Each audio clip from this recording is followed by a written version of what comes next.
Je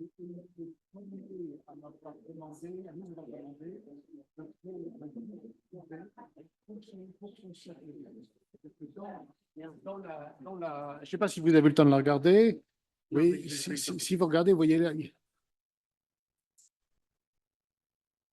Oui, il y a trois, maintenant, on a trois groupes d'études qui sont là et qui sont des groupes privés pour des gens qui veulent travailler entre eux et qui veulent pouvoir poser des questions. Et donc c'est lui qui a été le premier à nous avoir donné cette idée et il nous a donné des excellents commentaires.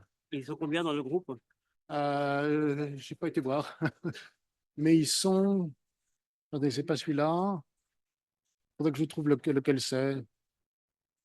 Mais je crois qu'ils sont. Je ne vais pas déranger tout ça. Je crois ils sont une dizaine. Voilà, ils sont 31, excusez-moi. Ils sont 31. Ah, c'est bien.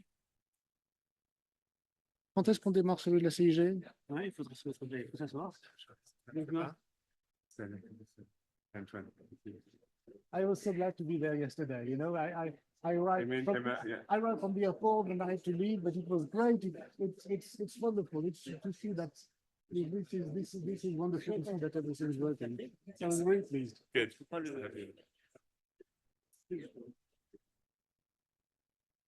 And your French is great. Sorry? Your French is great. No, it's getting better. Every time I listen to you, it's getting better. Thank I you. mean, You're kind. this is so cool. Merci. Pas bloqué, mais ça va. Oui, c'est- Ouais, c'était une- J'ai vu qu'il y avait utilisé, j'ai vu qu'il y avait utilisé la plateforme de- Ah oui, bah écoute, j'ai même préparé en utilisant ça. tu vois. Ok. Dans la présentation, je t'ai dit que j'avais la 10 minutes et que j'avais révisé. Elle était tellement bien que j'ai acheté. Ça va? Ah, mieux, un peu mieux. Je suis bloqué, mais ça va. Ça va.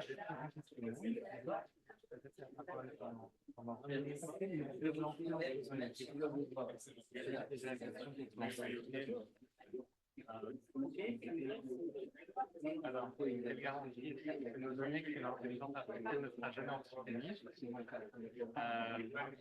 Et puis, si cette technologie n'est basée que sur le calcul et qui est sa capacité à prévoir le prochain mot avec une probabilité élevée, est-ce qu'il n'y a pas un danger avec une réponse à une question au hasard?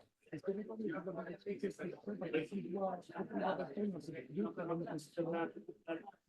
que je puisse ne pas parler de façon abstraite, mais parler par rapport à ce que je veux. Alors, c'est pour ça que je te demande, je te laisse présenter. C'est-à-dire que c'est me laisse présenter, 20 minutes, je ne dépasserai pas.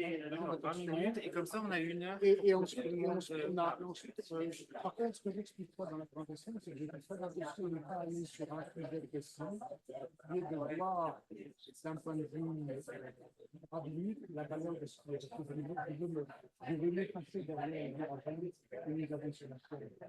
Et je veux s'expliquer l'initiative, expliquer un petit peu comment ça a été fait, et ensuite, je vous dis volontairement, je ne vais pas aborder un point qui est un point sur lequel les historiens peuvent se voir. Qui est de voir quelle est la valeur, qu'est-ce que ça représente, qu'est-ce qu'il peut faire. Et donc, c'est comme ça que je veux le. C'est très bien, c'est parfait. Parfait.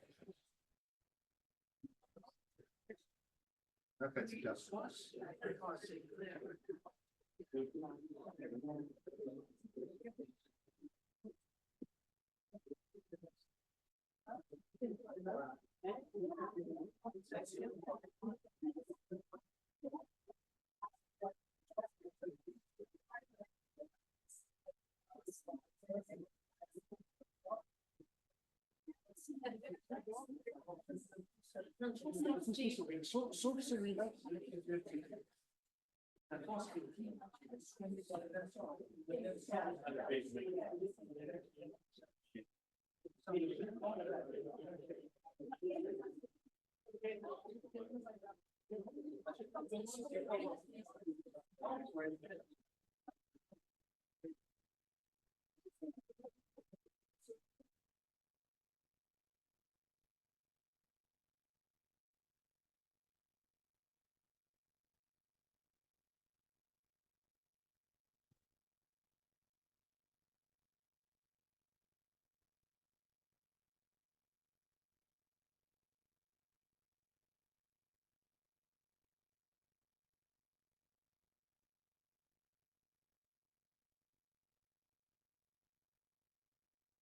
Allô.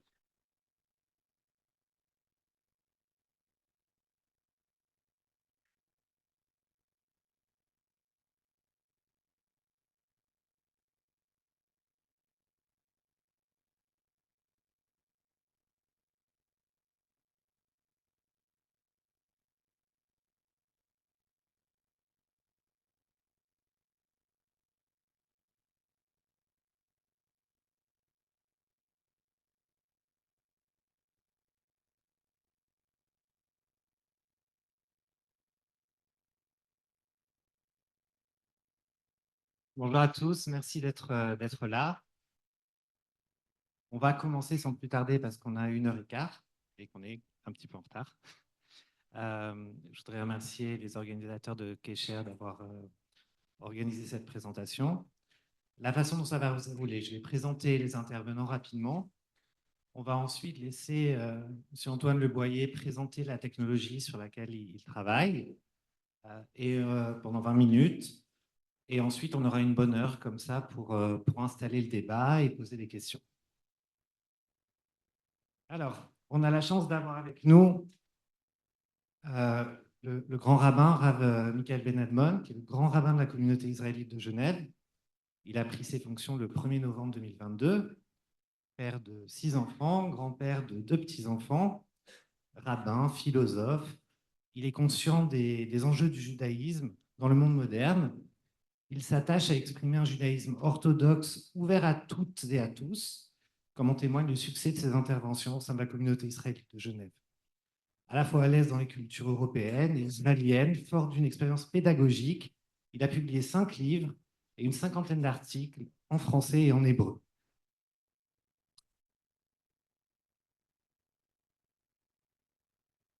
Nous avons également la chance d'avoir Rabbi Nathan Alfred, qui est le rabbin du GIL, la communauté israélite libérale de Genève, depuis début 2024, où il succède à Rabbi François Garay.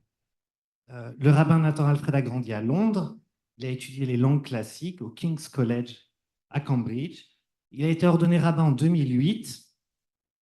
Après des études à Londres et à Jérusalem, il a travaillé dans de nombreuses communautés à travers le monde, notamment à Bruxelles, au Luxembourg, à Singapour et en Israël, même à Vilnius et à New York. Il fait partie du conseil d'administration de l'European Radical Assembly, élu président en 2024. Il est membre de la Central Conference of American Rabbis et du New York Board of Rabbis du Keren. Il adore jouer aux échecs, où il avait un niveau très compétitif. On a parlé avant la conférence. Et dans sa jeunesse, il était 2 fois champion britannique d'échecs. Et bien sûr, il est marié et il a un enfant.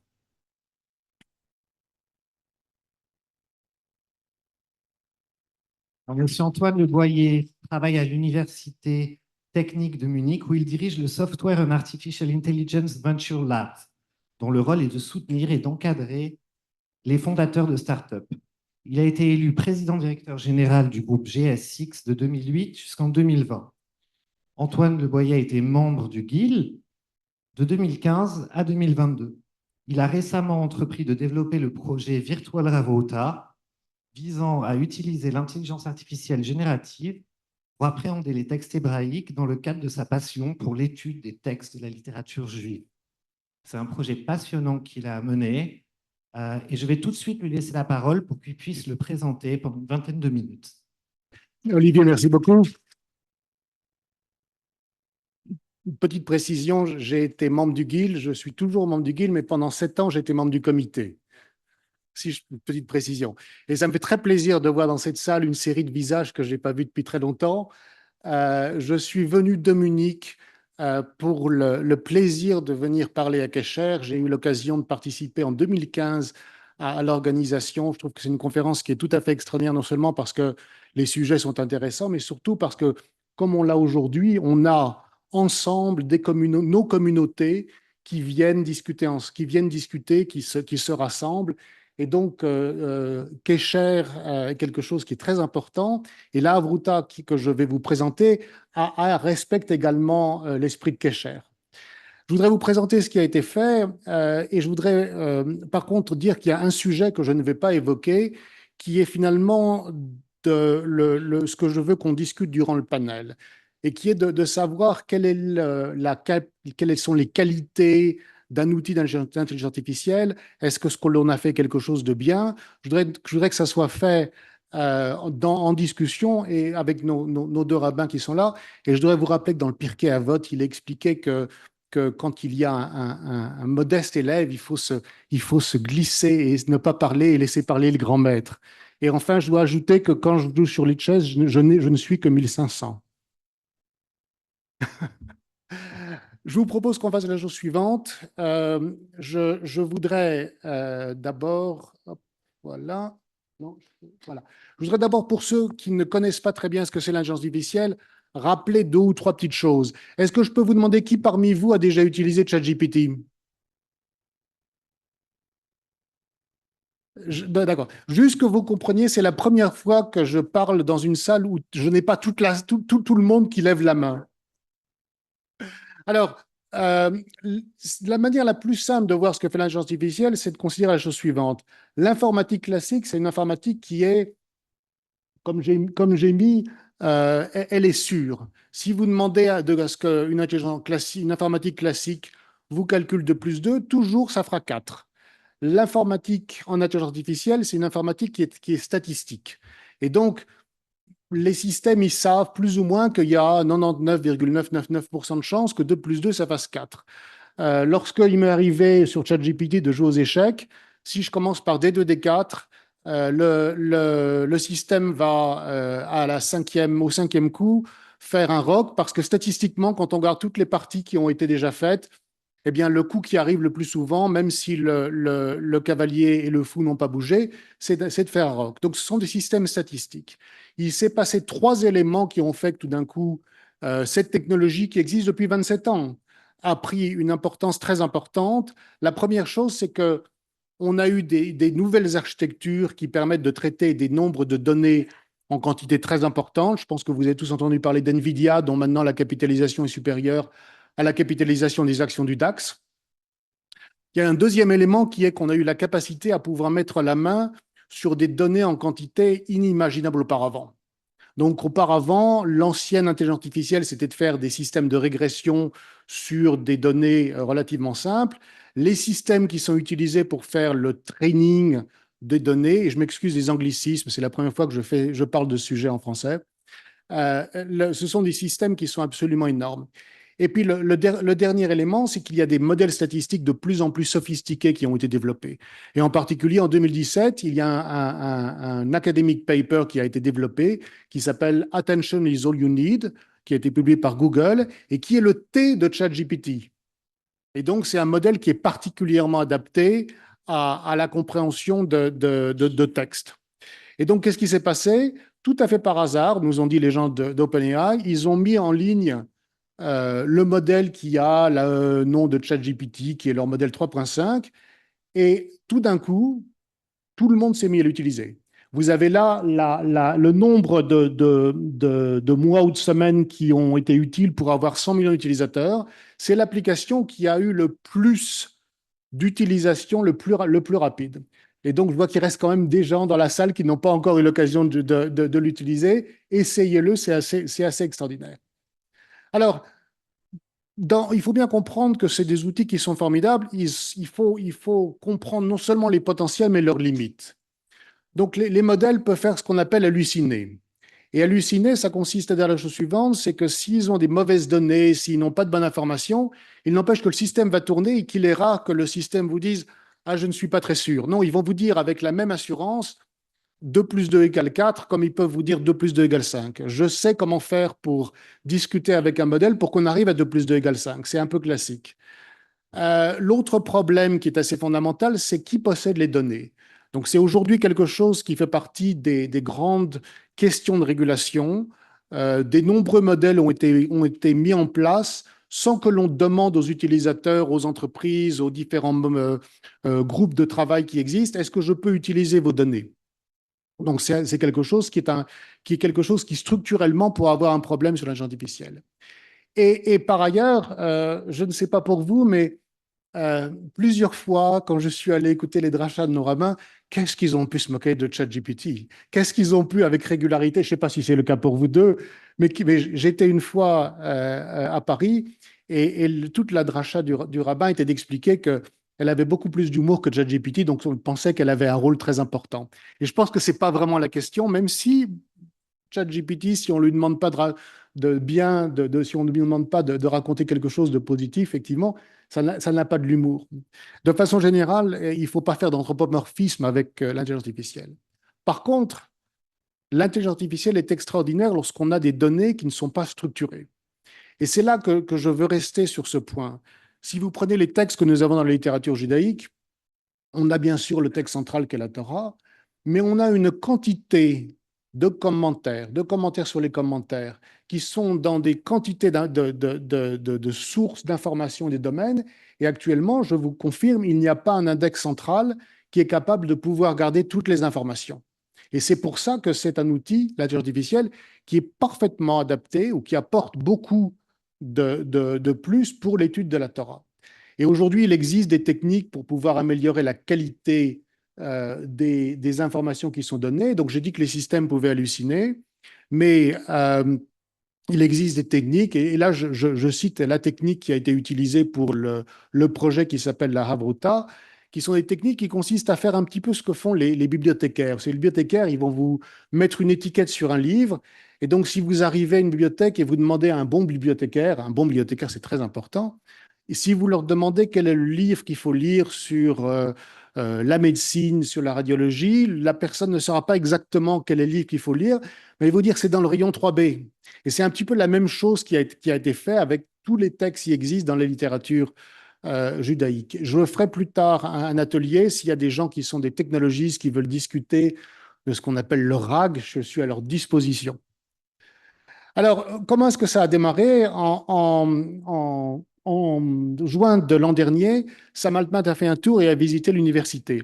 Alors, cette photo c'est cette photo qui fait ma joie, parce qu'en fait, comme je travaille à l'université et que je m'occupe d'intelligence artificielle, on m'a dit qu'il fallait que je m'installe au 2e rang. Et 2 minutes après, Sam Altman est arrivé, tous les photographes sont arrivés. Et je me suis dit, OK, il va y avoir une bonne photo qui va arriver de moi, c'est celle qui est officielle. Je ne l'avais pas cherchée, ça m'a fait très plaisir. Et après la discussion qu'il a eue, qui était passionnante, j'ai pu discuter avec lui 2 minutes. Et on a eu une discussion qui était un petit peu technique sur les limites qu'on peut avoir avec un modèle généraliste par rapport à des modèles qui sont sur des données plus précises. Il m'a demandé quelle était l'application que j'avais en tête et je lui expliquais ce que je viens de vous expliquer. Je lui expliquais que je suis des cours de la Mishnah, qui avait eu il y a quelques semaines une série de discussions sur les critères qui faisaient qu'un témoignage était admissible ou pas, et que j'aurais voulu pouvoir approfondir le sujet. Et je lui ai dit, je ne sais pas comment utiliser les outils actuellement pour trouver la possibilité d'approfondir ce sujet. Et à ma grande surprise, il m'a donné son email, oui, l'email est caché, et il m'a dit, c'est intéressant, est-ce que vous pourriez m'envoyer une note? Et donc je lui ai mis par écrit quelle était l'idée. Et de nouveau, à ma grande surprise, on a eu plusieurs échanges. Il m'a répondu. La première fois que j'ai reçu un mail de Sam Altman, j'ai dit à mon épouse que plusieurs d'entre vous connaissent que je venais de recevoir un mail de Sam Altman, qui est, je ne sais pas, le Bill Gates de notre époque ou le Henry Ford de notre époque. Et elle m'avait dit en rigolant que je devrais l'imprimer et l'encadrer parce qu'il ne m'écrirait plus, ce qui n'est pas arrivé par ailleurs. Et donc, ce qu'on a fait, c'est que je lui ai expliqué, et je ne sais pas si vous voyez, mais j'ai utilisé ce mail pour contacter beaucoup de gens. Et finalement, je m'occupe des startups. Donnez-moi 2 minutes pour parler comme quelqu'un qui essaye d'aider les startups. Pour beaucoup de gens, l'idée des startups, c'est qu'il faut faire de la technologie. La définition que mon de mes professeurs de la Harvard Business School avait donnée des startups, qui s'appelle Howard Stevenson, c'est qu'en fait, un entrepreneur, c'est quelqu'un qui est capable d'obtenir des résultats qui sont sans commune mesure par rapport aux ressources qu'il a. Et d'une certaine manière, moi, je n'avais pas de ressources quand j'ai démarré. J'avais un travail à temps plein que j'ai toujours et qui m'occupe. Par contre, j'avais une bonne idée. Je continue toujours à dire que c'est une très bonne idée. Et puis, j'avais eu quelques échanges avec Sam Altman. Et à partir de là, ce que j'ai fait, c'est que je suis allé contacter absolument tout le monde. Donc, j'ai des contacts, bien sûr, avec la communauté libérale, et donc je les ai contactés. La personne qui fait les cours de la Mishnah, qui actuellement a fait son alia, est quelqu'un qui a été dans une communauté conservative. C'était l'ancien président de la communauté de la rue de Montevideo à Paris, pour ceux qui connaissent. Et à Munich, où je suis actuellement, je suis à 10 minutes du Rabat, et donc j'ai discuté avec les trois communautés. Et dans l'esprit de Kesher, tous les trois, les représentants des trois communautés, ont dit que c'était une idée formidable et qu'il fallait regarder qu'est-ce que ça fait. Voilà pourquoi, quand j'ai proposé à Kesher de parler de ce sujet, j'ai demandé à ce que des rabbins de communautés différentes puissent participer, positivement ou négativement. Je vous assure, on n'a pas discuté avant s'ils sont pour ou s'ils sont contre. Et puis ensuite, j'ai contacté Sefaria. Est-ce que je peux vous demander qui connaît Sefaria? Alors, pour les gens qui ne voient pas, il y a moins de monde qui connaissent Sefaria, il y a plus de gens qui connaissent ChatGPT. Donc, également, ce que j'ai fait, c'est de nouveau avec la logique de l'entrepreneur. Vous voyez l'heure à laquelle j'ai écrit à Sefaria pour leur dire bonjour, j'ai discuté avec Sam Altman, est-ce qu'on pourrait travailler ensemble? Regardez la vitesse avec laquelle ils m'ont répondu. C'est du quasi instantané. Alors, pour ceux qui ne connaissent pas Sefaria, c'est une organisation qui est située à la fois en Israël et aux États-Unis, et c'est la plus grande collection de textes de la littérature judaïque qui soit en open source. C'est une organisation qui, en plus, est sans but lucratif. Il y a des organisations qui existent pour pouvoir mettre des textes à la disposition, mais ce n'est pas l'esprit avec lequel je voulais qu'on travaille. Et de même que Kesher, c'est une organisation qui est multicommunauté. Et puis surtout pour moi, ce qui est important, c'est une boîte de techos. Ce que vous pouvez voir en bas, c'est quelque chose que les informaticiens connaissent bien. On appelle ça, c'est la page GitHub de Sefaria. C'est-à-dire que toutes les technologies qui permettent d'accéder, d'interroger, de récupérer des textes sont documentées, comme sont documentés toute une série de codes qui sont réalisés par des gens dans le monde technique. Donc, c'est une boîte de techos. Si vous avez l'occasion, donc je vous encourage non seulement je vous encourage vraiment d'aller sur Sefaria. Il y a une quantité d'informations qui est extraordinaire. Il y a une application qui existe sur le web. Moi, j'utilise l'application sur l'iPad et c'est probablement l'application qui arrive sur mon iPad on top de tout. C'est absolument extraordinaire. Et donc, ce qu'on a fait, c'est qu'on a commencé début septembre à avoir une série de conférences calls. À nouveau, je tiens à insister sur le fait qu'on a un boulot à temps plein et on a commencé à réfléchir comment est-ce qu'on pouvait avancer. On a fait venir nos amis d'OpenAI, mais on s'est aperçu très rapidement que ce sont des gens qui font plus de la recherche et qui ne sont peut-être pas parfaitement adaptés à aider, alors qu'ils sont en Californie, des gens qui sont en Europe pour pouvoir aider à faire un sujet. Et puis, on a eu une grande chance, toujours dans cette série qui consiste à discuter avec plein de gens. À l'université, il y a un groupe qui s'appelle Applied AI et qui est probablement le meilleur centre de compétences en intelligence artificielle en Allemagne. Et en fait, ils cherchaient, pour une entité qu'ils ont, pour une division qui travaille uniquement sur des projets qui sont sans but lucratif, ils cherchaient un projet de qualité visible pour pouvoir déployer les technologies qu'ils ont faites justement sur ce qu'on appelle le fameux RAG que j'ai évoqué. Et donc, ils sont venus me voir et ils ont dit qu'ils pouvaient parfaitement nous aider à la réalisation du projet. Et donc, on les a récupérés, je dirais, en octobre, et on a fait un premier modèle qui était bâti sur la Torah, le Talmud, la Mishnah, à peu près 1 million de mots pour que vous réalisiez, et on a commencé à le faire tourner pour pouvoir voir comment ça donnait. Puis on s'est aperçu que c'était pas mal. On a aperçu qu'il y avait effectivement toute une série de données qui manquaient, mais on s'est aperçu qu'on pouvait approfondir un certain nombre de questions, comme celles que j'ai évoquées sur les témoignages, et que ça aidait à étudier. Donc, une deuxième étape, ça a été de passer de 1 million de mots à 40 millions de mots et de mettre tout le contenu, qui est à la fois en hébreu et en anglais, sur la plateforme qui est la plateforme que l'on a utilisée.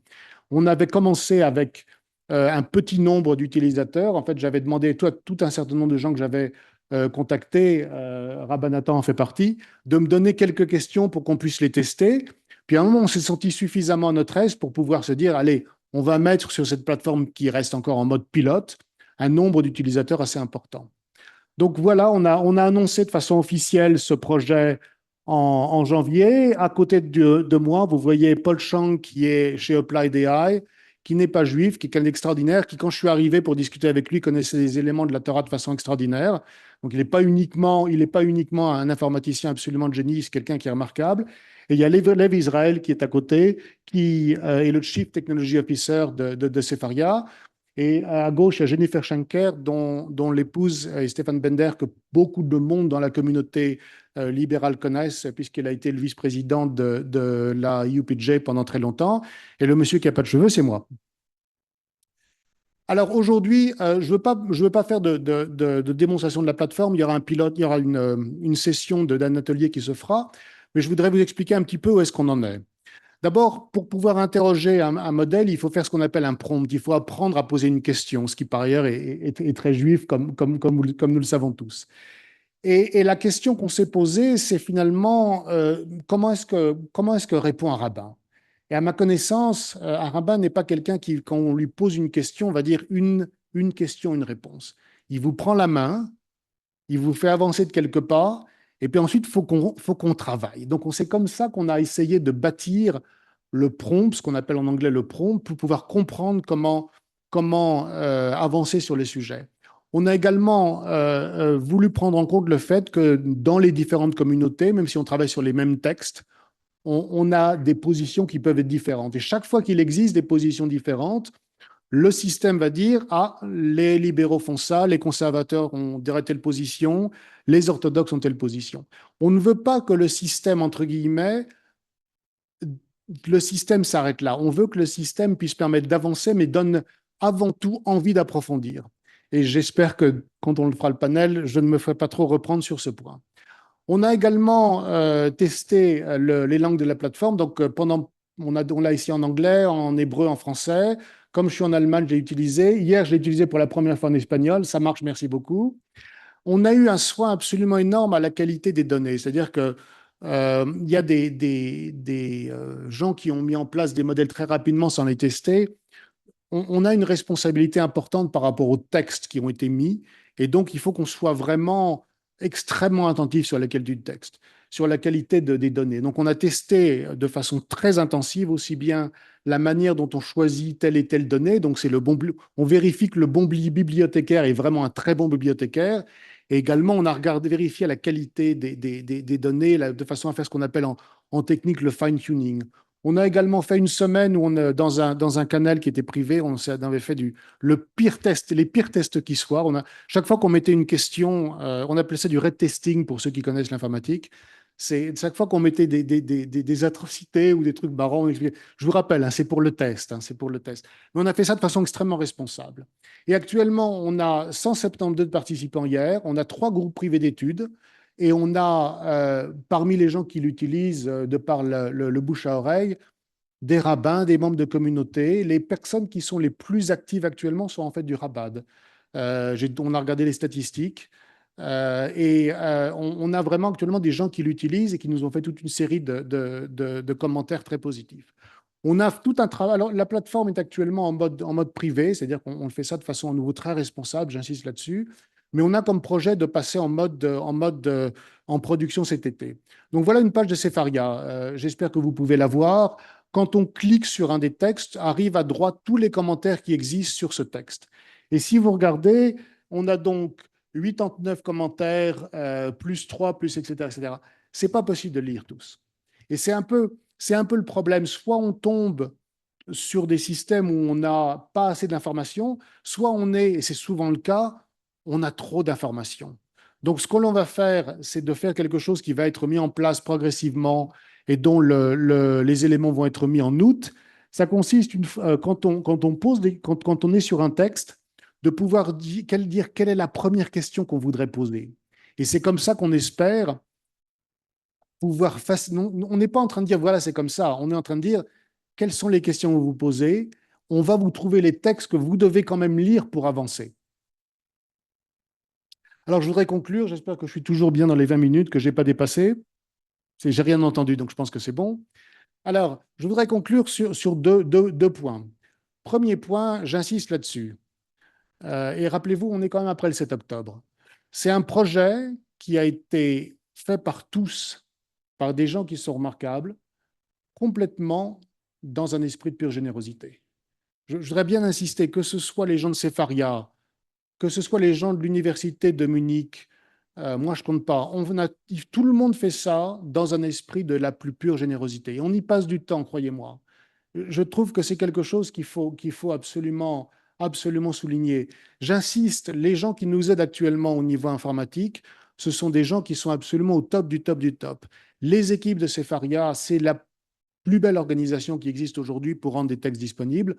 Tout cela est fait dans un esprit de plus pure générosité. Le deuxième élément, dans le rapport d'activité de Sepharia, donc il y a eu ce texte, c'est un peu un rapport d'activité comme une entreprise fait des rapports d'activité.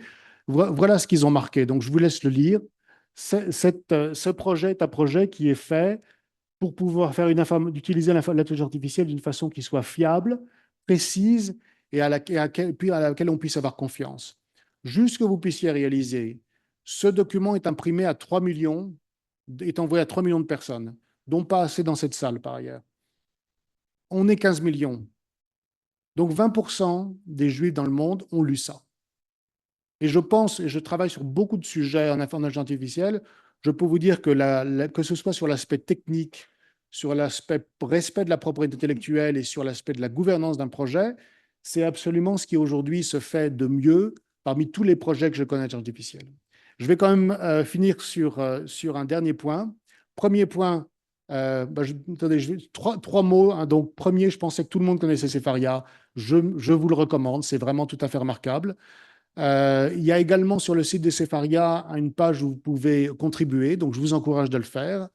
Et puis ensuite, il y aura un atelier que je vais organiser où vous pouvez utiliser la plateforme. Sinon, vous m'envoyez un mail, vous mettez Kesher dans le titre et je vous enverrai le lien pour vous connecter. Voilà, je vous remercie. J'espère que je n'ai pas pris trop de temps. Et ensuite, on va écouter les gens qui savent exactement. Merci beaucoup, Antoine, pour cette présentation. On va laisser la parole au Rav, mais j'aurais quand même d'autres questions pour toi par la suite, comme par exemple, quelle garantie tu peux nous donner qu'une intelligence artificielle ne sera jamais antisémite? On y reviendra. Alors, peut-être la première question que je voudrais poser, c'est quelque chose j'ai testé la plateforme et ça m'a beaucoup interrogé. Le problème du doute et de la connaissance absolue. Finalement, la connaissance absolue ou plutôt la prétention d'avoir réponse à tout peut-elle être considérée comme un péché d'orgueil, voire comme de l'idolâtrie, ou au contraire peut-elle être vue comme un effort recommandable? Il y a plein d'exemples où Rachid nous dit « je ne sais pas ». Mis à part les questions en suspens dans le Talmud qui seront tranchées quand Mashiach viendra, y a-t-il des questions où l'intelligence artificielle ne saurait trouver de réponse et où elle pourrait simplement dire comme Rachid « je ne sais pas ». La capacité de l'homme à changer son point de vue de manière dynamique au fil de son apprentissage semble pouvoir être répliquée dans le domaine de l'intelligence artificielle, mais qu'en est-il du domaine du doute? Directement comme ça.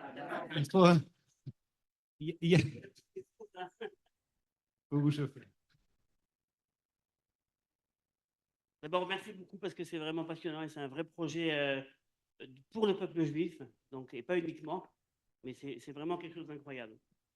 Alors, évidemment, avant de répondre C'est vous qui menez en fait. Avant de répondre à cette question, j'aimerais d'abord dire pourquoi c'est, à mon sens, une révolution. Parce que vous savez que la Torah n'a pas toujours été démocratisée. La Torah n'a pas toujours été démocratisée.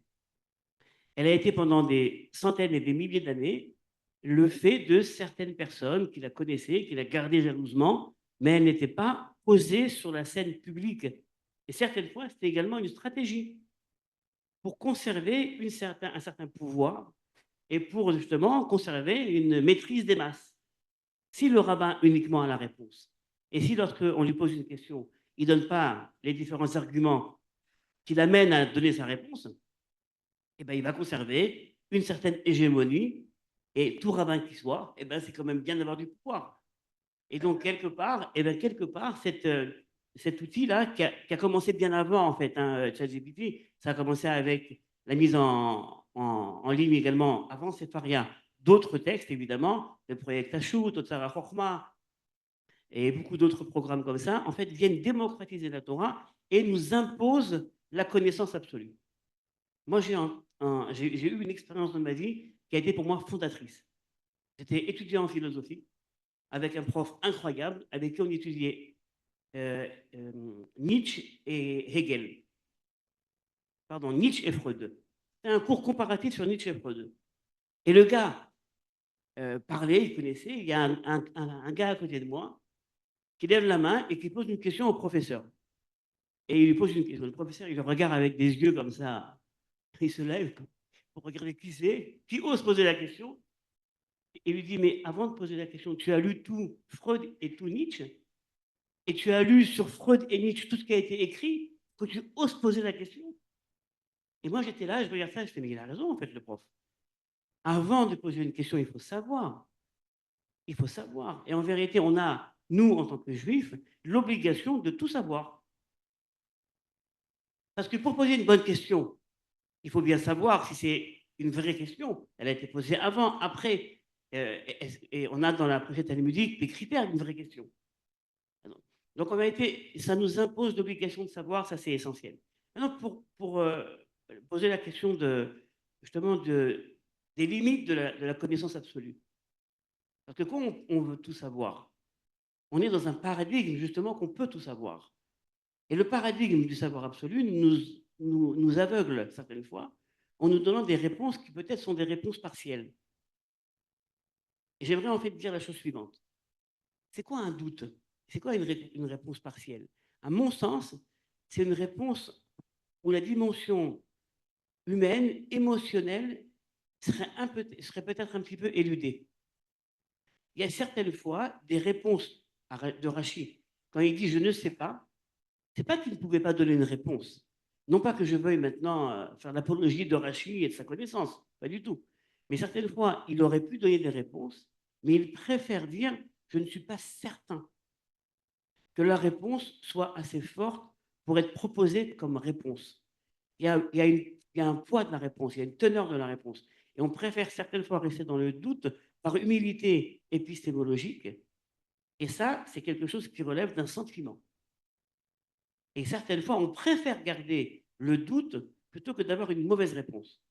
Et la question de savoir, est-ce que certaines fois, ChatGPT peut nous donner l'illusion de la réponse absolue? Oui, ça peut être en effet un danger, ça peut être une lacune, mais quelque part, on a avant tout l'obligation de savoir peut-être quelles sont les réponses possibles pour après, nous également, devoir nous positionner. Ce que je veux dire, c'est qu'en vérité, toute cette connaissance qu'on a maintenant devant nous, eh bien, elle ne nous empêche pas de nous positionner dans la critique et de dire ça oui, ça non, ça plus, ça moins, ça je ne suis pas convaincu, on reste quand même nous-mêmes maîtres de notre pensée.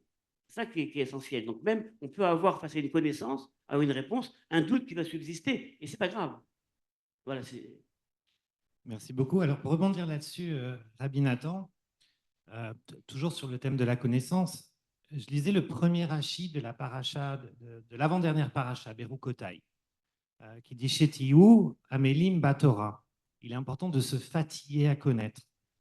Et peut-être plus important de se fatiguer à connaître que de connaître vraiment.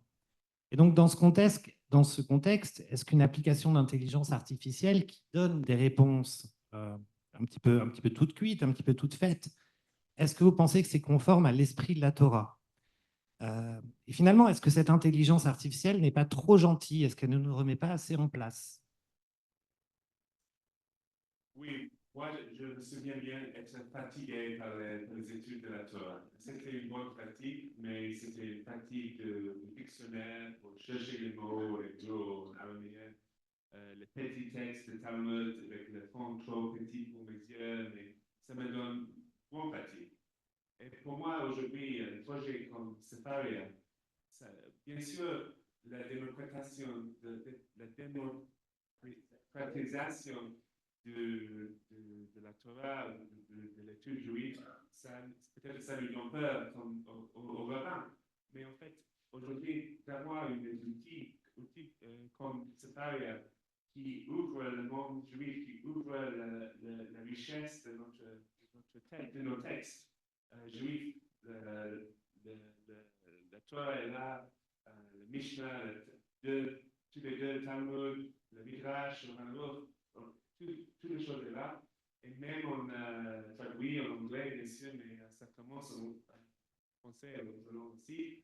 Ça donne la possibilité de vous tous d'étudier, de lire les textes qui sont là.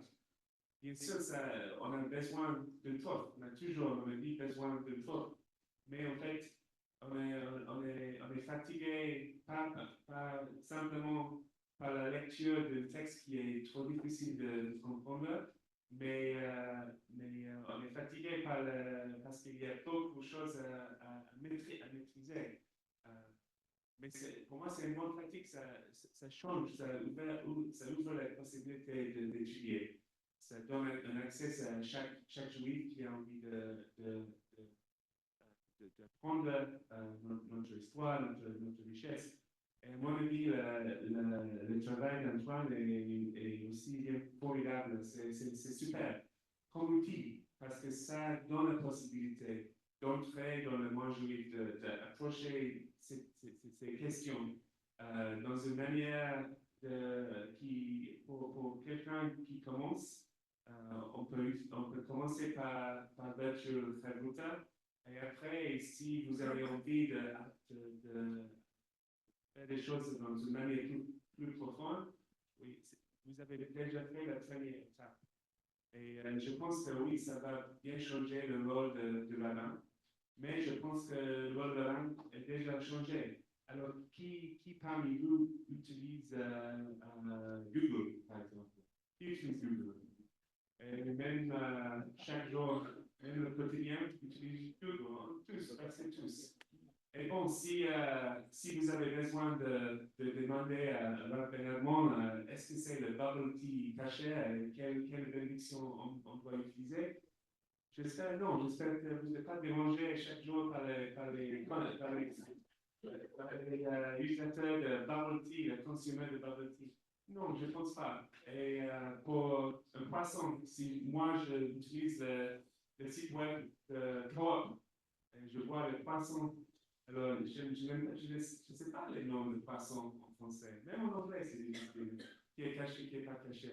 Mais bon, on n'a pas besoin chaque fois de demander au rabbin, bon, est-ce que c'est un poisson caché ou pas?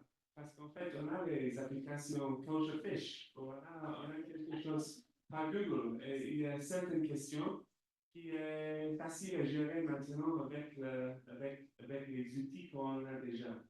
Mais bien sûr, ça reste d'autres questions pour le rabbin. Par exemple, avec l'outil d'Antoine Berger Halakha, j'ai demandé quand va venir le Messie. Et oui, qu'est-ce que vous pensez, vous? Est-ce qu'il y a une réponse? Non. Oui, il y avait une réponse, mais il n'y avait pas exact. Donc, oui, mais il y a une possibilité de dire, je ne sais pas. Oh, en fait, cette tradition dit ça, et chez les réformes, chez les libéraux, oui, quelque part le Messie, mais ils sont messianiques. Et bon, alors, c'est bien. Mais il y a des questions plus profondes, bien sûr, que pour le moment, on n'a pas de réponse. Merci beaucoup. Alors, est-ce qu'il sera possible un jour d'accéder d'avoir une certaine complicité avec l'intelligence artificielle? Il me semble que l'étude passe beaucoup aussi par la relation maître-élève. Est-ce qu'il vaut mieux étudier avec quelqu'un qui est de son niveau ou au contraire, doit-on trouver quelqu'un de plus érudit que soi? Finalement, dans la relation maître à élève, le maître aussi s'élève. Et est-ce qu'on ne perd pas un petit peu cette notion avec l'IA, outre le débat et la confrontation dont on a parlé, est-ce qu'il n'y a pas une notion aussi d'amitié qu'on doit essayer d'établir avec son Rav, de complicité, tout simplement. Antoine, n'hésitez pas aussi à... Je n'ose pas répondre avec les deux rabbins qui sont à côté de moi, mais je vais quand même essayer. Alors, la première chose, c'est que oui, absolument, la relation avec un rabbin est quelque chose qui est absolument essentiel. Ça permet bien sûr de travailler, d'avancer. La seule chose, c'est qu'actuellement, indépendamment de cet élément, il y a deux éléments que je voudrais évoquer. Le premier élément, c'est qu'il ne faut pas faire d'anthropomorphisme. C'est-à-dire qu'une intelligence artificielle va vous donner une réponse qui va être en français, en anglais, avec des phrases qui sont articulées. Ça reste quand même des machines. Il faut savoir se rappeler que ce sont des machines. La seule chose, c'est que ce sont des machines qui ont été faites avec beaucoup de soin et qui ont été faites à partir de textes qui sont des textes très importants, auxquels on est tous attachés, qui ne sont pas finalement si simples à utiliser parce que ce sont des textes qui sont en grande quantité. Comme vous tous les deux, vous l'avez évoqué, ce n'est pas parce que la Virtual Avruta, qui est le nom de la plateforme actuellement, vous donne une réponse que vous n'avez pas fini de travailler. Et donc, je pense que c'est quelque chose d'important. Et donc, non, il ne faut pas oublier que c'est une machine, il ne faut pas faire d'anthropomorphisme. Par contre, ce que je vois actuellement, parce que pour pouvoir travailler, pour fine-tuner la plateforme, pour améliorer la qualité, on regarde toutes les réponses, toutes les questions qui sont posées, toutes les réponses. Ce que je constate, c'est qu'actuellement, on a deux types d'utilisateurs. On a des gens qui veulent poser des questions qui n'oseraient peut-être pas poser à des rabbins, parce que parfois, on a même, si on a des rabbins très bienveillants, comme ceux qui sont pour ceux qui sont avec moi, on n'a peut-être pas envie de poser quelques questions. Et puis, on a également un autre type d'utilisateurs de plus en plus, qui sont des gens qui, comme Olivier ou d'autres, posent des questions qui sont des questions vraiment poussées. Et donc, on les avait contactés. À nouveau, j'ai toujours tendance à dire qu'il faut d'abord chercher les faits plutôt que d'avoir des opinions. On les a contactés et ce qu'ils nous ont dit de façon très claire, c'est que la qualité du travail qui était fait pour pouvoir prendre des données qui sont validées par Sefaria fait que c'est un outil qui est un outil utile pour eux. Et également, je voudrais juste revenir et conclure, c'est comme la question que tu as posée sur est-ce que l'intelligence artificielle peut être antisémite. Si c'est mal fait, si ce n'a pas été fait de façon, comme le dit Sefaria, de façon à ce que ça soit fiable, responsable et qu'on puisse avoir une confiance dans les éléments, on va avoir un mauvais système. Donc, il ne faut pas avoir d'anthropomorphisme. C'est un système sur lequel on ne développera pas d'amitié, mais c'est un système qui a une valeur très importante. Merci beaucoup. Rav Ben Edmond, est-ce que vous êtes d'accord? Est-ce que c'est un outil qu'on peut mettre entre toutes les mains? On part du principe que l'étude de la Torah fait tendre naturellement vers une meilleure éthique. Finalement, quelqu'un qui aurait des valeurs morales différentes d'un cadre juif, peut-être de par son éducation, de par sa culture, au contact de la Torah, il serait entraîné vers le mieux, par l'étude de la Torah. Et donc, on a tendance à penser des fois que le judaïsme est un paradigme, ou en tout cas qu'il se pense comme un paradigme d'éthique absolue. Alors, est-ce qu'on peut résister à l'étude de la Torah? Est-ce que la Torah peut être mise entre toutes les mains? Par ailleurs, toutes les questions sont publiques, donc c'est vrai qu'on apprend, grâce à Virtual Ravruta, des questions des autres, pour le pilote, voilà. Mais est-ce qu'on aura un peu sa propre intimité vis-à-vis de l'IA à un moment? Rav Ben Edmond, est-ce qu'une étude non encadrée peut être dangereuse? Et que dit le Talmud au sujet des autodidactes? Moi, je crois que plus on arrive à être dans la critique de notre tradition, plus on avance. Et donc, même si on a certaines fois des réponses qui nous dérangent, alors il faut les entendre et il faut les réfléchir. C'est-à-dire qu'a priori, si je pose la question, allez, j'ose. Quelle différence le Talmud pose-t-il entre les juifs et les non-juifs? C'est une question difficile. Parce qu'il y a dans le Talmud des textes pas très beaux. D'autres très nobles, mais des fois pas très beaux. Et certaines fois, on se dit, on aimerait bien que ces textes-là soient un peu moins connus, un peu moins cités, un peu moins... Bon, il y a des fake news sur le net, je peux dire. Il y a plein de fake news, un peu de n'importe quoi, mais on a des textes pas très beaux, c'est vrai, il faut le dire. Mais quand on est responsable de notre tradition, on n'a pas peur de notre tradition.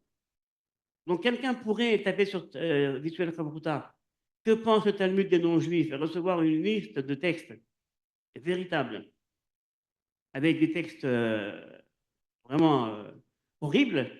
Eh bien, moi, je me dis, c'est super. On a la possibilité de prendre ces textes-là, de voir quand ils ont été donnés, par qui ils ont été énoncés, à quelle période. Et là, on fait le travail de recherche.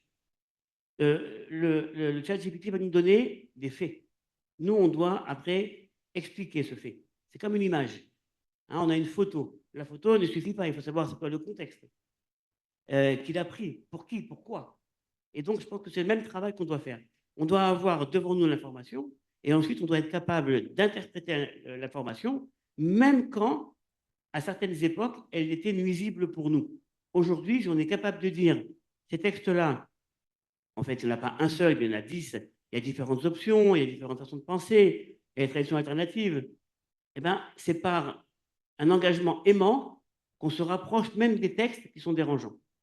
Et quelque part, je crois qu'avec ce genre d'outils, quand c'est bien utilisé, on n'a pas de crainte à avoir. Parce qu'en fait, les personnes qui sont malveillantes auront en effet une utilisation malveillante, mais ça ne commence pas avec cet outil-là, ça a commencé depuis bien longtemps. Au Moyen-Âge, on avait des juifs qui s'étaient convertis au christianisme et qui avaient une bonne connaissance talmudique et qui ont été les premiers à faire des compilations anti-juives et anti-talmudiques. On n'avait pas de possibilité de répondre si facilement. Aujourd'hui, on peut répondre facilement. On peut expliquer les choses.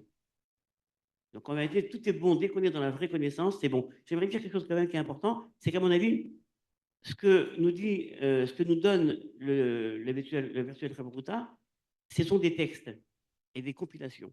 Et certaines fois, des réflexions qui ont déjà été pensées et qui sont présentées devant nous. L'étape d'après, ça serait quoi? Écoutez bien. J'ai un fils qui étudie le traité Baba Batra. Baba Batra, ça traite des questions de voisinage. Deuxième chapitre. Je pose la question, mon fils, qu'est-ce que tu étudies? Ah ben, j'étudie Baba Batra, deuxième chapitre. Magnifique. Mon fils, qu'est-ce que tu étudies? Ah ben, j'étudie la Mishnah qui dit que quand on va mettre un cimetière à côté de la ville, il faut le mettre pas moins de tant de mètres après la ville. Mon fils, qu'est-ce que tu étudies? Il m'a dit, mais qu'est-ce que tu me poses comme question 10 fois là? Je t'ai répondu, je fais non, tu ne m'as pas répondu. Tu étudies l'urbanisme selon le Talmud. Et ça, c'est la catégorie qui n'est pas marquée dans le Talmud, mais c'est de l'urbanisme. Et l'étape d'après, c'est être capable de traduire le Talmud dans des concepts contemporains. Et là, on rend les choses passionnantes parce que tout d'un coup, ça nous parle vraiment. Et on peut faire des comparaisons entre l'urbanisme talmudique, l'urbanisme européen, l'urbanisme chinois, allez savoir. Et là, ça devient vraiment passionnant. Et ça, c'est l'étape d'après. Merci beaucoup. Rabbi Nathan, alors à quel moment est-ce qu'un robot peut compter dans un minyan? Et pour, pour aller peut-être un peu plus dans une question un peu plus fine, on va dire, il y a des études qui ont été menées sur l'intelligence artificielle appliquée à la médecine. Et il a été montré à l'aveugle que la réponse à des questions de patients était supérieure d'un point de vue qualitatif, mais aussi en termes d'empathie.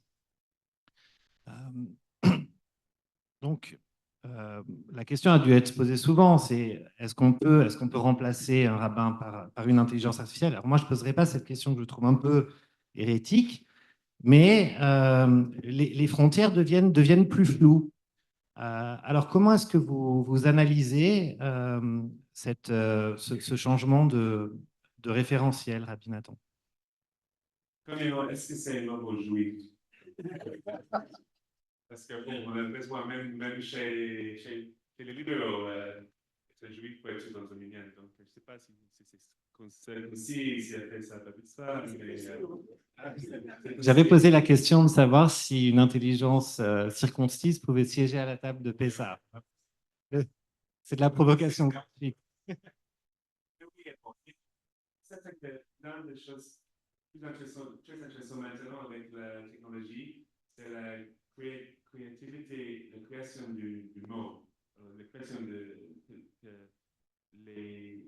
l'ordinateur, l'AI peut parler d'une certaine manière. Et est-ce que c'était toujours le Turing test des années 50, je pense? Est-ce qu'on peut distinguer entre un robot et un humain? Alors, est-ce que c'est possible qu'un robot peut être développé ce que vous ne savez pas la différence avec qui vous parlez? Donc, aujourd'hui, ça devient peut-être possible, pas à 100%, mais ça va arriver, à mon avis, ça va arriver. Donc, pour les discours de Latin, oui, c'est sûr que le ChatGPT peut écrire des draft shots mieux que, oui, certainement mes collègues, peut-être moi aussi. Non, c'est une blague, mais oui, ils sont excellents. En certaines choses, ils sont excellents. Le plus clair, les idées sont bien développées et je sais pas mal de collègues aux États-Unis qui ont essayé, qui ont donné un discours, qui après, c'était donné, après, ils ont dit oui, en fait, c'était ChatGPT, et ils ont demandé aux fidèles si ils ont vu la différence entre le rabbin et le ChatGPT. Et pour la question de l'empathie, oui, si un robot peut avoir plus d'empathie que le matin ou que non, oui, je suppose que le jour peut arriver. Mais je vous demande, si on est mouvant dans le lit et c'est les derniers jours, alors qu'est-ce que vous préférez? Préférez un robot ou un rabbin? Alors, je vous laisse la réponse, mais c'est pas loin. Oui, mais bon, je pense qu'il y a les choses que, oui, techniquement, on peut faire, mais pour le moment, je pense qu'on peut faire le human touch, la touche humaine. Ça va rester quelque chose, même si les robots peuvent créer les discours, peuvent donner la vie pour exprimer l'empathie mieux que nous. Merci. Alors, question à nos rabbins. D'un point de vue alarique, est-ce qu'il y a des interdits vis-à-vis de l'intelligence artificielle? La Torah le permet-elle? Est-ce qu'on peut trouver des références? Est-ce qu'on doit adapter le cadre régulatoire ou la halara ou émettre des décisions à ce sujet aujourd'hui? C'est encore tôt, mais on peut peut-être réfléchir les frontières des questions possibles et impossibles. En tout cas, pas encore possibles. Quand on est dans une question qui est liée à la technique, c'est de la technique. Ça veut dire que je peux répondre une réponse A, B, C, et en consultant ChatGPT, je vais avoir encore 10 réponses. J'ai augmenté ma capacité de réponse. On reste encore une fois dans la technique. Mais quand on arrive à des questions qui sont des questions liées à la moralité de l'acte, ça c'est autre chose. Par exemple, est-ce qu'avoir des relations sexuelles avec un robot ou une robote, d'accord, est-ce que ça va être considéré comme de l'adultère? C'est une question qui est possible, hein? Alors, vous voyez, ce genre de... Alors ça, ce sont des questions qu'on peut imaginer. C'est pas impossible. On n'est pas très loin de ça, si ce n'est pas déjà fait, en fait, hein. Les questions plus difficiles, en quelle mesure une décision de l'AI par rapport à la vie ou la mort dans un cadre hospitalier, en quelle mesure ça peut être conforme à la décision halakhique et la priorisation de la vie d'une personne ou d'une autre. Ça, ce sont des grands dilemmes d'éthique. Quelqu'un vient à l'hôpital et on a 2-3 personnes qu'il faut soigner, on va devoir prioriser. Aujourd'hui, on a des possibilités peut-être de mettre en place des programmes qui vont faire un bilan de la situation médicale de chacun et à laquelle il vaut mieux prioriser. Est-ce qu'on va se baser là-dessus pour dire la halakha, en fait, elle a réussi par le biais de ces machines-là à faire le check de tous les arguments possibles plus vite que nous, et on a besoin d'être rapide dans ces cas-là, et mieux que nous? Est-ce qu'on va donc certaines fois pouvoir baser une réponse halakhique sur une réflexion mécanique? C'est une question, encore une fois. On n'a pas encore de réponse là-dessus. Hein. On a un cas qui avait été posé par le rabbi de Rogine, le rabbi Lerner. Il avait posé la question, est-ce qu'on pourra un jour rentrer un golem dans le minyan? La question avait été posée au XVIIe siècle. Hein, c'est un cas intéressant. Quelqu'un peut construire un golem. Un golem en hébreu moderne, c'est un abruti. Mais à l'époque, c'était une sorte voilà, d'homme comme ça, fabriqué par l'homme. Donc la question a été posée, mais en fait, c'était prophétique hein, comme question. En fait, la question, c'est on n'a pas encore, à mon avis, assez de recul vraiment pour pouvoir présenter une théorie halachique généralisée concernant la halakha et les agences artificielles. Merci beaucoup.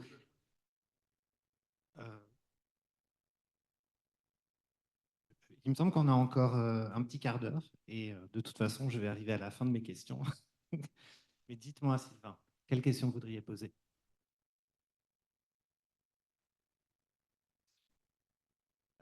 Alors, Rabbi Nathan, vous qui êtes aussi un grand joueur d'échecs, quelle comparaison est-ce que vous pourriez faire entre l'apprentissage de la Torah grâce à une intelligence artificielle ou l'apprentissage des échecs? Je sais que l'intelligence artificielle a complètement modifié le jeu moderne des échecs. Oui, oui, j'ai grandi dans un monde sans ordinateur. Alors, j'ai joué aux échecs des années 80 et peut-être vous vous souvenez, c'était toujours le rêve de créer un ordinateur plus fort que l'homme. Et finalement, je pense que c'était 1019 Deep Blue, oui, c'était 95 que Deep Blue a gagné contre Kasparov. Et après ça, on a rien entendu parce que, en fait, c'était fini. Entre les ordinateurs et nous, c'était fini. C'était l'ordinateur qui va gagner chaque fois. Et en fait, les années 2000, c'était un copain Demis Hassapis de DeepMind et AlphaZero qui a changé le chemin pour étudier, pour jouer aux échecs. Et avant, on a donné les règles pour jouer aux échecs et aussi la vie. Alors, il faut mettre comme ça, il faut mettre les figures au centre, il faut protéger le roi. Et Demis, il a changé, son équipe, il a changé le système. Simplement, on donne les règles échecs à l'ordinateur et après, laisse l'ordinateur de résoudre le problème lui-même.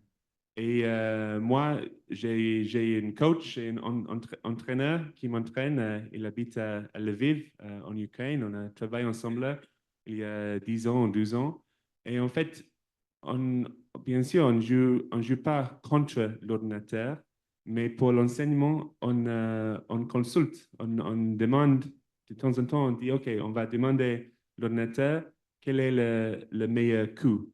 C'est bien changé parce qu'avant, on ne sait jamais qui était vraiment le meilleur coup. Mais aujourd'hui, on peut demander à chaque fois l'ordinateur.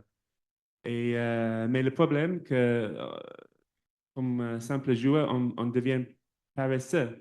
Parce que, bon, la réponse est là. Et simplement, si tu veux savoir, OK, qu'est-ce que je dois faire, la réponse est là. Donc, ça a un effet sur notre analyse parce que oui, les hommes sont paresseux. Si la réponse est là, peut-être on ne pense pas nous-mêmes. Mais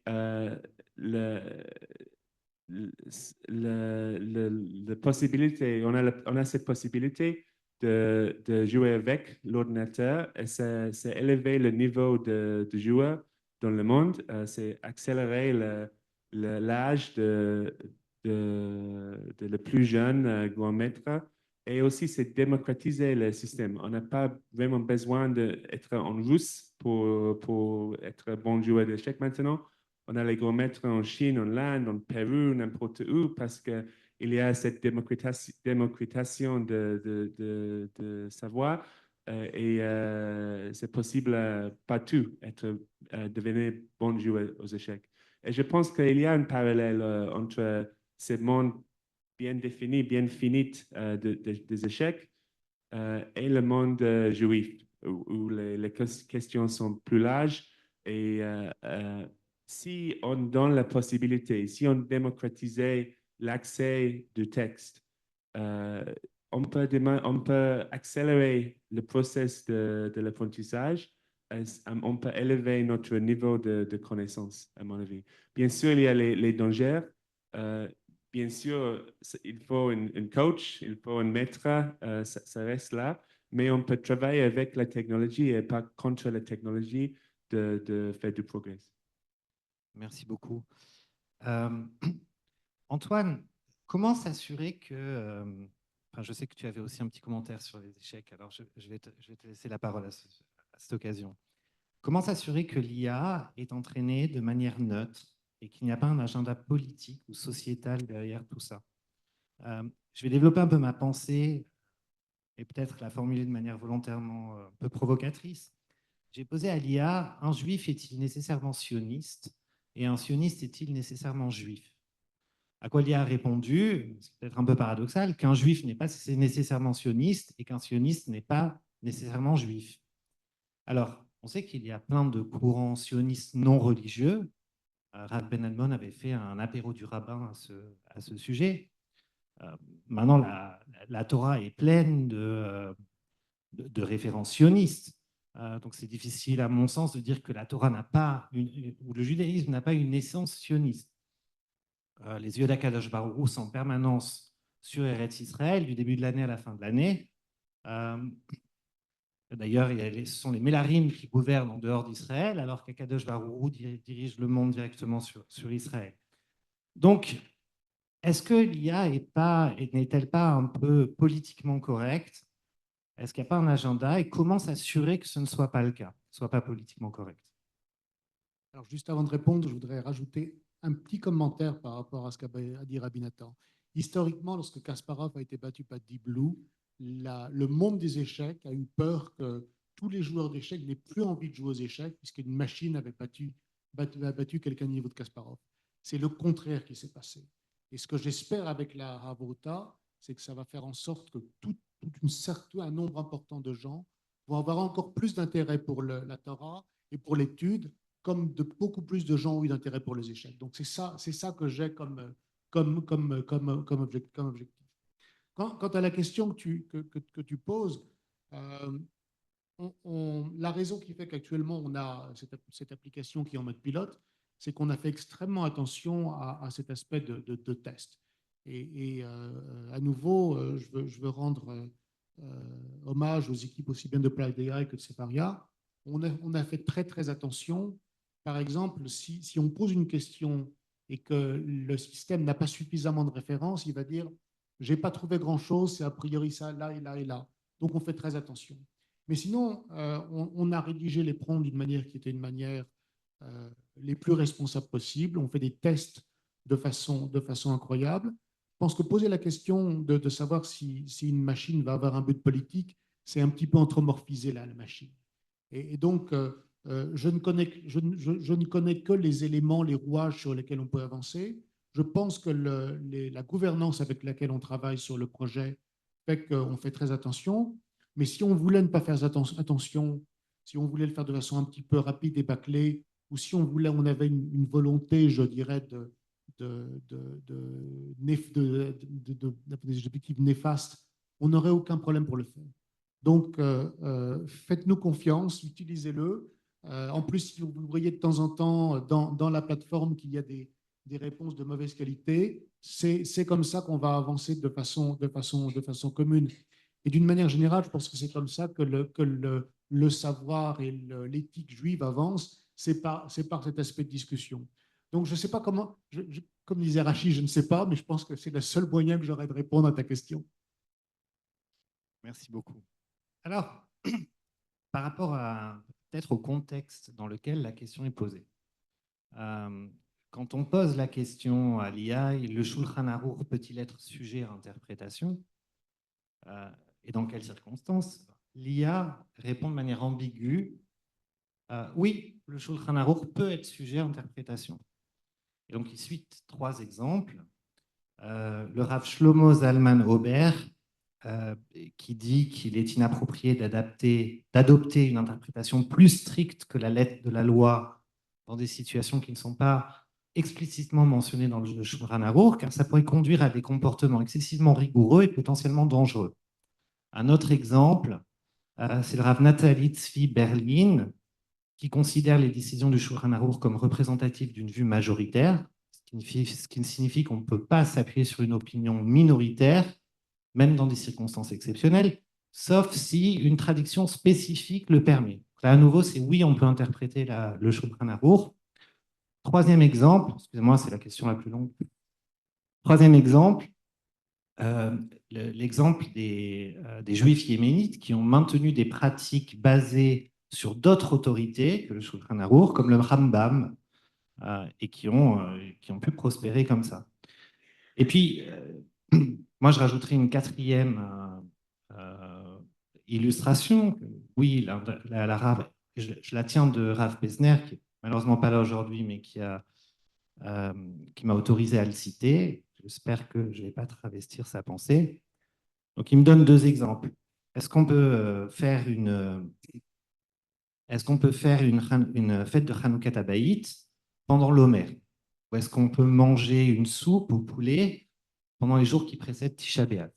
Alors, il donne ces exemples en disant un rabbin, normalement, devrait dire non, on ne peut pas manger une soupe avant Tisha B'Av, mais il a des fois l'obligation d'enfreindre la Hara et de dire oui, si la personne qui demande la question pour la soupe est très physiquement, on va dire, faible, le rabbin a l'obligation, il dit, de l'autoriser.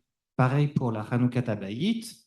Normalement, on n'a pas le droit de faire une fête pendant l'Omer, mais si c'est le 30e jour, c'est quand même une mitzvah de poser la mezouza, donc on peut le faire. Alors, ma question, c'est la suivante. Finalement, on s'aperçoit que la halara peut dépendre du contexte et de la personne qui pose la question. Et donc, est-ce qu'il n'y a pas un danger à poser des questions à une intelligence artificielle qui est dépourvue de contexte? Est-ce que ce n'est pas dangereux de reporter la responsabilité de la réponse à celui qui formule la question en lui demandant de fournir le contexte nécessaire? Et comment est-ce qu'on peut enseigner le prompt engineering de manière juive? Ça s'adresse à tous les 3. Moi, c'est comme ça que j'ai toujours compris la halakha, en fait, comme étant un système ouvert avec des dizaines de réponses, aucune obligation d'écouter un texte plutôt qu'un autre. On a des déclarations de principe, le Shulchan Aruch, mais quand on connaît la halakha, on sait qu'il y a des centaines de personnes et de rabbins qui ont été contre le Shulchan Aruch, se sont opposés à la codification du Shulchan Aruch. Donc en vérité, du sein même de la halakha, on n'a aucun problème à s'opposer à certains textes. Bon. Maintenant, la question est de savoir est-ce que la halakha existe? Moi, je le dis toujours, la halakha n'existe pas. La halakha n'existe pas. Il y a la halakha en contexte. Vous avez dit, il y a une réponse A pour une personne, une réponse B pour une autre personne, une réponse C. Alors, évidemment, ça, c'est l'art de, comment dire, du contexte. Savoir dire à une personne, pour toi oui, pour toi non. Mais je vais vous dire, je crois que cet outil, en fait, peut également rendre les questionneurs un peu plus mûrs. De ne pas téléphoner au rabbin tous les 2 matins pour avoir des questions ridicules. Savoir si le concombre est cachère pour Pessah. C'est vrai. Ça veut dire qu'on a certaines fois des questions qu'on a résolues. On peut les poser une fois pour toutes, on aura la réponse. Mais il y a ensuite une sagesse de la question. La personne, moi j'ai toujours été très étonné par des personnes qui couraient voir le rabbin et qui posaient au rabbin toutes les questions de leur vie. Un peu d'intimité, mon ami. Un peu d'intimité, un peu de respect quand même. Reste dans ta vie privée, tu as des questions que tu vas poser, d'autres que tu ne vas pas poser. Et puis tu vas décider à quel moment aller voir le rabbin et à quel moment n'aller pas le voir. Ne pas aller le voir. Alors, on peut être le confident, mais là, je dis que le juif lambda doit savoir à quel moment utiliser le rabbin, au même titre qu'il va utiliser ChatGPT. Il faut savoir quand est-ce qu'il va l'utiliser ou pas. Certaines fois, il va lui poser une question au rabbin même qui sera mal formulée. Le rabbin va à ce moment-là mal répondre.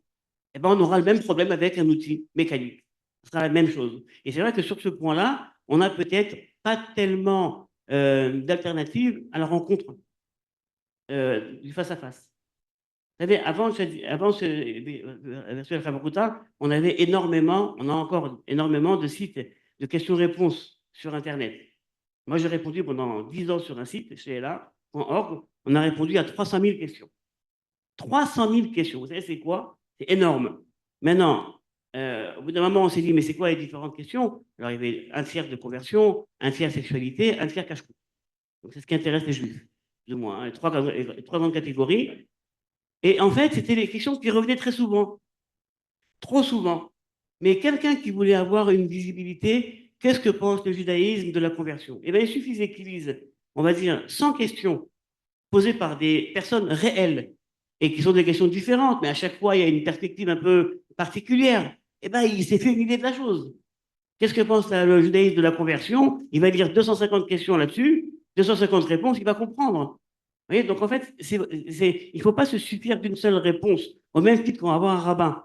On a une réponse, on va voir le rabbin d'à côté, savoir s'il pense pareil. Et bien pareil sur ce site-là. On va poser la question plusieurs fois et après sur un autre site, on va comparer. On n'est plus dans un monde où on est dans un paradigme d'exclusivité. Il n'y a plus d'exclusivité du savoir. On est dans un monde où le savoir explose. On va devoir jouer avec ça. C'est un changement dans le monde rabbinique, hein, un grand changement. On va faire avec. Merci. Alors peut-être ma dernière question, et puis après je laisserai le micro traîner dans la salle. On a le temps ou pas? Ah non, c'est trop tard. Bon. Eh ben alors, j'invite tout le monde à l'atelier, hein, pour poursuivre l'expérience. Je voudrais vous remercier à tous les trois, c'était passionnant. J'espère que je ne vous ai pas froissé avec mes questions. Merci.